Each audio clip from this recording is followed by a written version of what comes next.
وہ خوشی جو تجھے اللہ سے دور کر رہی ہے، بلکہ وہ خوشیاں جو تجھے اللہ سے دور کر رہی ہیں، ان سے وہ ایک غم بہتر ہے جو تجھے اللہ کے قریب کر رہا ہے۔ تو یہ ذرا سا ہم ان چیزوں کو سمجھیں اور ریپیٹ کرنا، یاد دہانی۔ 5 نمازیں کیوں ہیں؟ ہر نماز میں کہتے ہیں سیدھا راستہ دکھا، یہ کون سا راستہ ہے جو نہیں مل رہا ہے؟ اس لیے کیونکہ خطرہ منڈلا رہا ہے، شیطان کی پوری کوشش ہوگی کہ وہ آپ کو ڈسٹریکٹ کرے، آپ کو ڈی ٹریک کرے۔ اور جیسے اللہ نے آپ کو بنایا ہے نا، جس ترتیب پہ، اللہ کو پتا ہے کہ اس کو کیا چیزیں، اس کی ٹیمپٹیشنز کیا ہیں۔ تو یہ جو روزہ رکھنا ہے، یہ بھی تو آپ کو کس طرح سے اپنی نفس کے اوپر کنٹرول سکھاتا ہے۔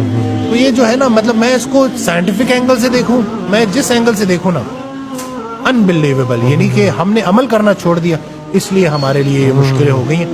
ایون قرآن میں تو یہ بھی آتا ہے کہ بلکہ وَنَبْلُوكُمْ بِالْخَيْرِ وَالشَّرِّ فِتْنَةً، ہم تمہیں آزمائیں گے خیر سے اور شر سے، تمہیں دے کے بھی آزمائیں گے اور لے کے بھی آزمائیں گے۔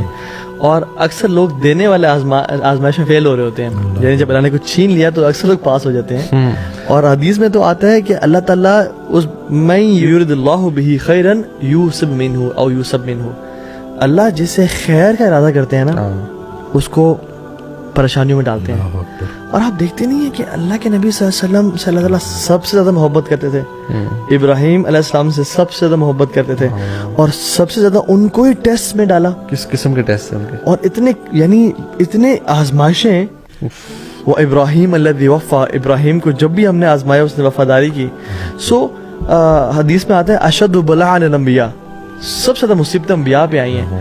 جب اللہ تعالیٰ نے نبی علیہ السلام کو آزمایا، اپنے سب سے پیارے کو، ایک ہی سال میں ان کی بیوی بھی لے لی اور چچا بھی لے لیے، مکہ والوں نے نکالا۔ اس کے بعد شیب ابی طالب میں ان کو چمڑے کھانے پڑے، گھاس کھانے پڑے۔ یار 5 بچوں کے جنازے، 5 بچوں بیٹوں کے جنازے، یعنی یعنی بیٹیوں کی بھی جنازے، ام کلثوم اور رقیہ کا جنازہ، ٹھیک ہے۔ اور بدر کے جس دن فتح ہوئی اس دن ام کلثوم کی ڈیتھ ہوئی تھی، تو وہ کہتے ہیں it's a great day of happiness and sorrow as well. یعنی پھر آپ کے دانت شہید ہوئے، پھر آپ کے حمزہ چلے گئے، آپ کے مصعب بن عمیر چلے گئے، آپ کی اولاد جا رہی ہے، آپ کو منافقین بغاوت کر رہے ہیں، کچھ منافقین اندر ہیں جو ایکسکیوزز دے رہے ہیں اور کہہ رہے ہیں وہ تمہارے مال خرچ کرنے سے کچھ بھی نہیں ہوگا، اور محمد صلی اللہ علیہ وسلم آپ کو کچھ لوگ چھوڑ چلے جائیں گے، اور احزاب آ رہے ہیں آپ پہ اٹیک کرنے کے لیے، اور آپ جو ہے نا خندق کھود رہے ہیں اور پیٹ پہ 2 پتھر ہیں۔ یا اللہ، اتنی مشکلات، لیکن کیا اللہ تعالیٰ اللہ کی سے نفرت کرتے ہیں؟ والعیاذ باللہ۔ کہ نبی پاک صلی اللہ تعالی علیہ وسلم نے ایک دفعہ فرمایا تھا کہ کون ہے جو مجھ سے 5 باتیں سیکھ لے اور پھر ان پر عمل کرے، یا اس کو سکھائے جو اس پر عمل کرے۔ تو حضرت ابو ہریرہ رضی اللہ تعالیٰ عنہ کہتے ہیں میں نے آگے بڑھ کے عرض کی یا رسول اللہ میں ہوں نا، آپ حکم کریں 5 باتیں کون سی ہیں؟ اللہ کے پیارے رسول صلی اللہ تعالی علیہ وسلم نے فرمایا اللہ تعالیٰ کی حرام کردہ چیزوں سے بچ جاؤ، سب سے بڑے عبادت گزار بن جاؤ گے۔ پھر نبی پاک صلی اللہ تعالیٰ علیہ وسلم نے دوسری بات ارشاد فرمایا اللہ تعالیٰ کی تقسیم پہ راضی ہو جاؤ، سب سے بڑے غنی بن جاؤ گے۔ پھر حضور نے تیسری بات ارشاد فرمایا اپنے پڑوسی سے حسن سلوک کرو، مومن بن جاؤ گے۔ چوتھی بات ارشاد فرمایا لوگوں کے لیے بھی وہی پسند کرو جو اپنے لیے پسند کرتے ہو، تو بہترین مسلمان بن جاؤ گے۔ پھر حضور سید عالم صلی اللہ تعالی علیہ وسلم نے 5ویں اور آخری بات ارشاد فرمایا زیادہ ہنسا نہ کرو، زیادہ ہنسنے سے دل مردہ ہو جاتا ہے،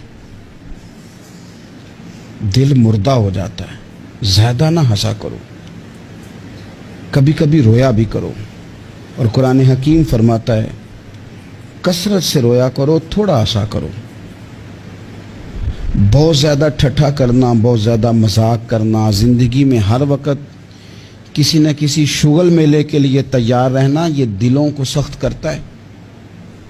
ہم سمجھ رہے ہوتے ہیں کہ تھوڑی دیر کے لیے خوش ہو رہے ہیں، خوش طبی کر رہے ہیں، اس سے اندر کی کیفیات پتھر ہو جاتی ہیں۔ یہ حضور خود ارشاد فرماتے ہیں الجھے ہوئے لوگوں سے گریزاں نہ ہوا کر، اور حالات کی قبروں کے یہ کتبے بھی پڑھا کر، ہر وقت کا ہنسنا تجھے برباد نہ کر دے، تنہائی کے لمحوں میں کبھی رو بھی لیا۔